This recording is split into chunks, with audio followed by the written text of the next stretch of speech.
Salam sejahtera bagi setiap saudara dimanapun saudara berada. Sekarang saya akan mengajak kita untuk melihat bacaan kita Ibrani pasal yang ke-9. Ibrani pasal yang ke-9 ayat 11 sampai ayat 14. Saya akan bacakan untuk kita semua. Tetapi Kristus telah datang sebagai imam besar untuk hal-hal yang baik yang akan datang. Ia telah melintasi kemah yang lebih besar dan yang lebih sempurna yang bukan dibuat oleh tangan manusia. Artinya, yang tidak termasuk ciptaan ini. Dan ia telah masuk satu kali untuk selama-lamanya ke dalam tempat yang kudus, bukan dengan membawa darah domba jantan dan darah anak lembu, tetapi dengan membawa darahnya sendiri. Dan dengan itu ia telah mendapat kelepasan yang kekal. Sebab jika darah domba jantan dan darah lembu jantan dan percikan abu lembu muda menguduskan mereka yang najis, sehingga mereka disucikan secara lahiriah, betapa lebihnya darah Kristus, yang oleh Roh yang kekal telah mempersembahkan dirinya kepada Allah sebagai persembahan yang tak bercacat, akan menyucikan hati nurani kita dari perbuatan-perbuatan yang sia-sia, supaya kita dapat beribadah kepada Allah yang hidup. Saudara yang kekasih, ayat ini mengatakan kepada kita, khususnya di dalam ayat yang ke-14, untuk menyucikan hati nurani kita dari perbuatan-perbuatan yang sia-sia, supaya kita dapat beribadah kepada Allah yang hidup.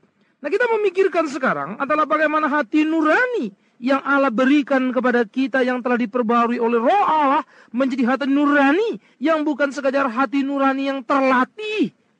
Karena seperti apa yang sudah kita bicarakan minggu lalu, hati nurani yang terlatih karena budaya, hati nurani yang telah berbentuk hanya karena pendidikan atau pengaruh lingkungan dan seterusnya. Tetapi hati nurani yang betul-betul mengalami satu penyucian, hati nurani yang betul-betul bertumbuh di dalam dan oleh Yesus Kristus Tuhan kita. Bacaan kita menunjukkan kepada kita, mengajak kepada kita untuk melihat Kristus yang telah datang sebagai imam besar ke dalam dunia ini. Kristus yang melewati atau melintasi kemah yang lebih besar, yang lebih sempurna, yang bukan dibuat oleh tangan manusia. Artinya, Yesus telah menjadi imam besar yang tidak terikat kepada kemah sembahyang yang ada. Yesus telah menjadi imam besar yang tidak terikat kepada korban-korban sebagaimana biasanya dikerjakan di dalam kemah sembahyang untuk penebusan dosa. Yesus Kristus telah menjadi imam yang melintasi seluruh hal-hal itu. Karena ia telah menjadi imam yang sejati, yang bahkan mengorbankan dirinya sendiri untuk menebus dosa manusia. Itu sebab pengorbanan Kristus di atas kayu salib untuk menebus orang-orang yang percaya kepadanya, untuk menebus dan menyucikan orang-orang percaya, menjadi sesuatu yang sangat luar biasa, saudara. Karena oleh penebusan itulah kita mempunyai satu nilai yang sangat-sangat luar biasa. Satu nilai yang melebihi nilai apapun yang ada. Karena dengan darahnya Kristus menebus manusia. Maka pada waktu penebusan itu dikerjakan, saudara dan saya, hati nurani kita pun mengalami penyucian. Ketika dia membersihkan kita daripada dosa-dosa, hati nurani kita pun dibersihkan oleh Dia, Tuhan yang hidup itu, oleh kematiannya, oleh darahnya. Nah, saya ingin memberikan sedikit gambaran supaya saudara mengerti.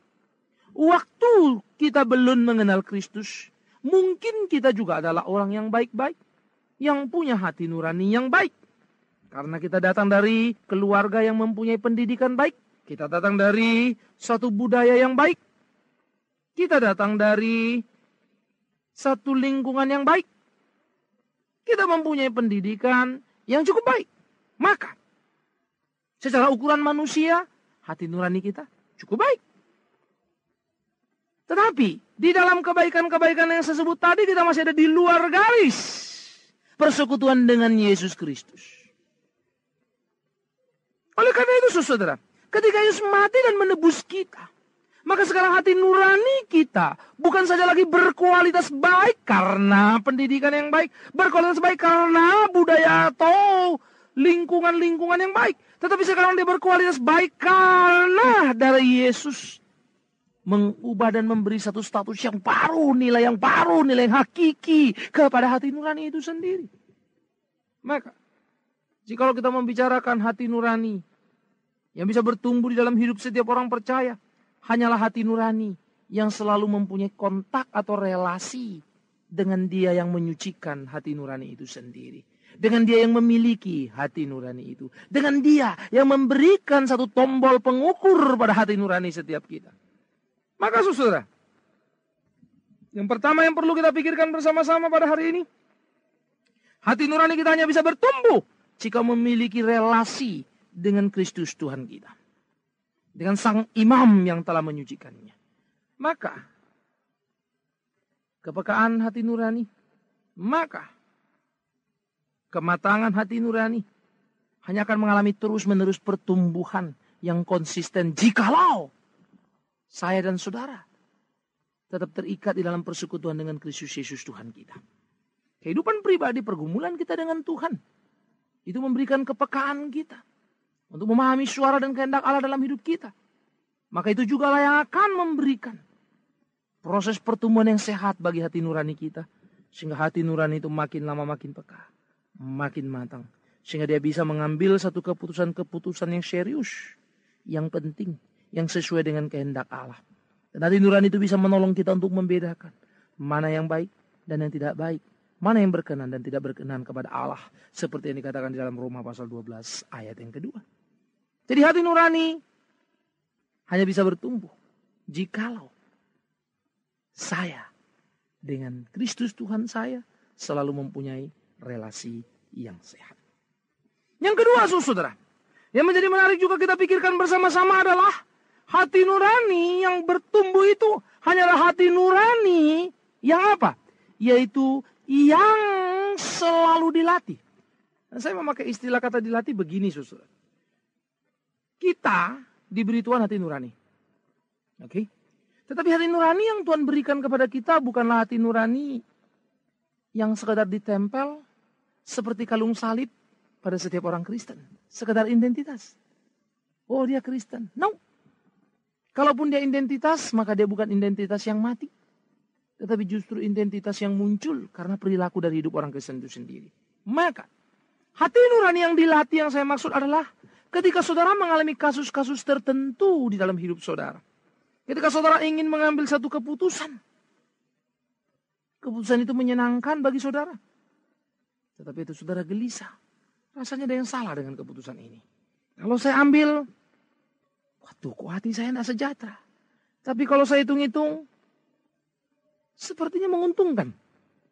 Saya wanti-wanti, saya lihat-lihat, kok kayaknya nggak ada yang salah. Saya sudah ukur kiri, ukur kanan, pertimbangkan depan, pertimbangkan belakang. Mestinya enggak apa-apa. Tetapi heran loh. Hati saya gelisah.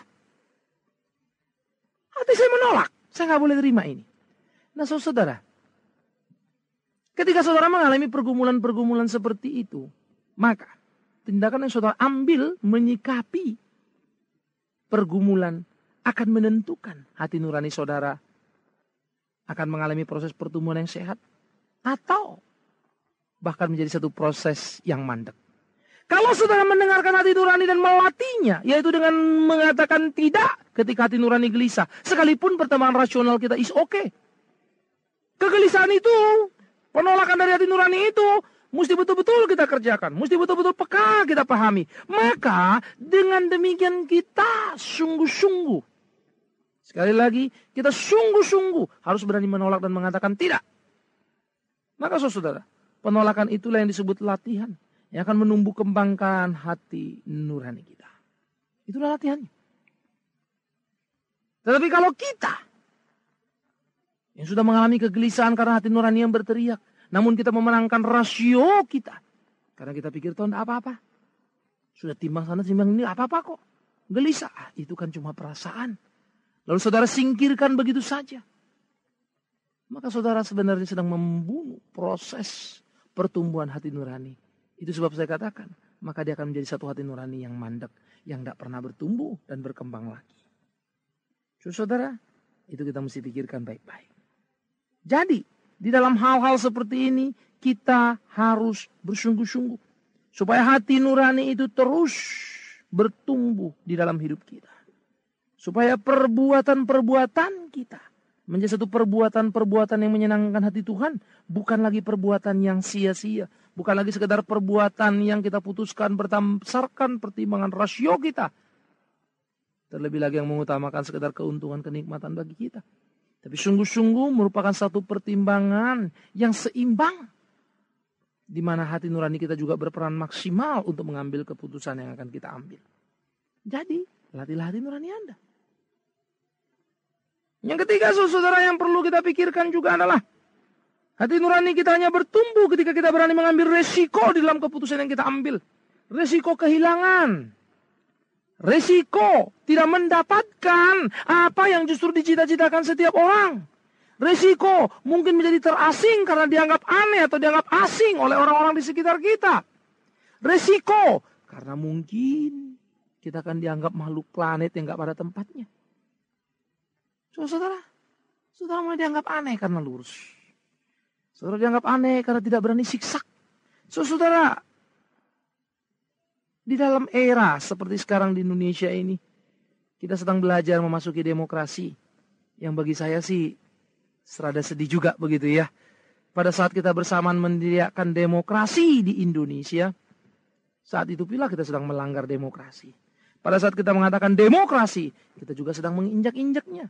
Saya kira kegirangan kita di dalam soal demokrasi sangat semu sekali. Tetapi kita juga mesti bersyukur di dalam hati memang ada perubahan. Perubahan dalam arti kata setiap orang sekarang lebih bebas, bisa menyatakan pendapatnya, bisa mengkritik, ya tentu yang konstruktif begitu ya. Nah itu menjadi berbeda pendapat.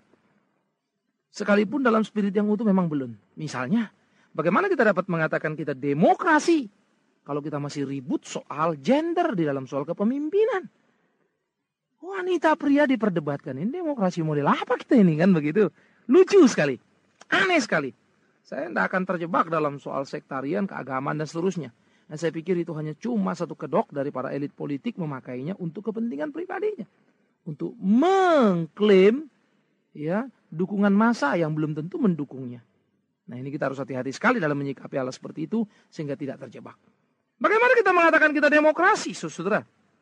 Kalau ternyata kita masih meributkan soal religi, soal keagamaan. Padahal kita mempunyai Pancasila, sila pertama, ketuhanan yang Maha Esa. Ya toh, yang seharusnya kita junjung, kita dukung. Apalagi kalau kemudian kita membicarakan soal demokrasi.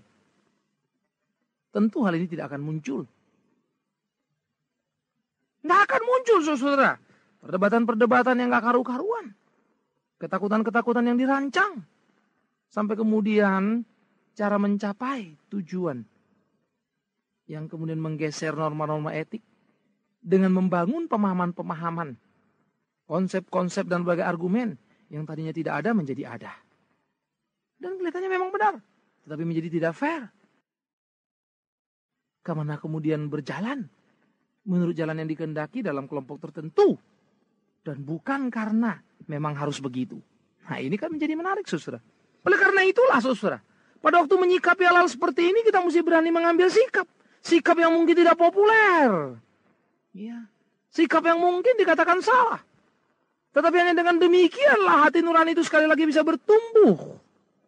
Ketika kita berani berbeda di dalam kebenaran. Tentu saudara jangan sampai berbeda orang benar saudara. Enggak akan begitu. Maksud saya justru sebaliknya. Ketika majority sudah tidak benar, saudara tetap benar. Dan di sini kita perlu hati-hati sekali, saudara. Oleh karena itu memang hati nurani menjadi sangat penting sekali perannya. Khususnya kalau kita bicara dalam konteks negara yang sedang berdemokrasi ini kan begitu. Karena jangan lupa, seorang tokoh Socrates yang boleh dikatakan menjadi bapaknya demokrasi. Mati karena apa? Mati justru karena demokrasi itu. Suara terbanyak itu bisa direkayasa. Suara terbanyak itu bisa diatur. Maka demokrasi tanpa hati nurani itu omong kosong, saudaraku. Demokrasi tanpa hati nurani lumpuh. Demokrasi tanpa hati nurani ia tidak lebih daripada anarki yang terselubung. Pembantaian, penghabisan, pembunuhan kepada orang-orang tertentu atas nama demokrasi. Ia bisa memasung kebebasan. Ia bisa memasung banyak orang atas nama demokrasi. Karena itu hati nurani diperlukan. Nah jikalau saudara berada pada situasi sebagai elit politik, saudara mesti berani mengobarkan hati nurani itu. Saudara mesti berani melawan arus yang salah. Sekalipun cara itu tidak populer, saudaraku. Negosiasi politik atau lobby politik boleh-boleh saja. Selama hati nurani tidak dikorbankan. Nah, pilihan saudara yang mana? Mengorbankan hati nurani itu kah? Atau mengobarkannya kah? Maka saudara, ketika saudara mengambil satu choice yang mengakibatkan kepahitan akibat pilihan itu sendiri. Tapi saudara berani. Maka hati nurani saudara akan bertumbuh. Tetapi sebaliknya ketika saudara takut kepada realita yang saudara akan tanggung. Maka sekali lagi saudara sedang membunuh hati nurani itu sendiri. Saudaraku yang kekasih di dalam nama Tuhan Yesus Kristus. Nah, mari kita pikirkan baik-baik tentang hati nurani ini. Jadi jangan kita membicarakan tentang sesuatu yang seakan-akan hebat di dalam kehidupan kita. Tapi hati nurani kita begitu kecil dan begitu kerdilnya. Saya pikir kekristenan perlu mengkoreksi diri secara baik-baik. Saudara dan saya perlu mengkoreksi diri secara baik-baik. Mungkin kita bisa berbuat baik karena ditonton oleh orang banyak. Mungkin kita bisa berbuat baik karena bergantung dengan penilaian banyak orang. Tetapi maaf saudara, ketika di dalam kesendirian mengambil sebuah keputusan di mana orang lain tidak tahu. Ketika di dalam kesendirian mengambil keputusan dan hanya saudara yang tahu. Keputusan apa yang akan saudara ambil? Yang sesuai dengan hati nurani kah? Atau saudara akan memendam dan berkata, hai hatiku diamlah dan jangan ikut campur.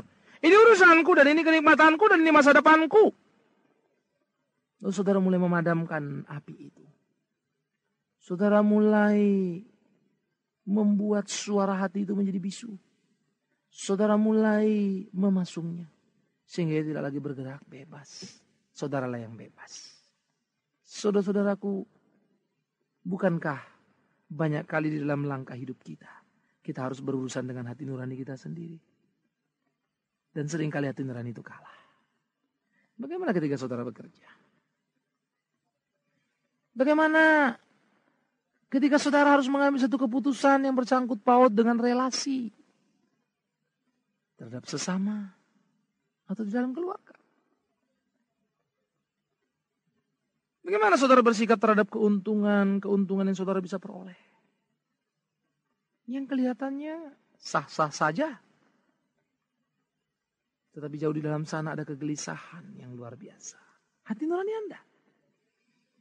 Bagaimana? Ketika Anda beribadah. Ketika Anda mulai mengucapkan kebenaran-kebenaran melalui bibir. Tetapi hati mungkin berteriak dan berkata, oh no, itu cuma kata-katamu, tetapi engkau tidak melakukannya. Bagaimana saudara? Ini cukup mencemaskan bukan? Cukup menggelisahkan. Dan jadi penting bagi kita saudara yang kekasih. Jauh lebih baik kalau saudara menjadi gelisah. Jauh lebih baik kalau saudara menjadi resah dan kemudian berkata-kata, aduh, itu aku. Daripada saudara kemudian berkata, ini kan dunia. Aku sudah biasa. Sehingga saudara tidak lagi merasa gelisah. Saudara tidak lagi merasa resah. Karena memang hati nurani saudara sudah terpasung total dalam hidup saudara. Karena itu saudaraku yang kekasih.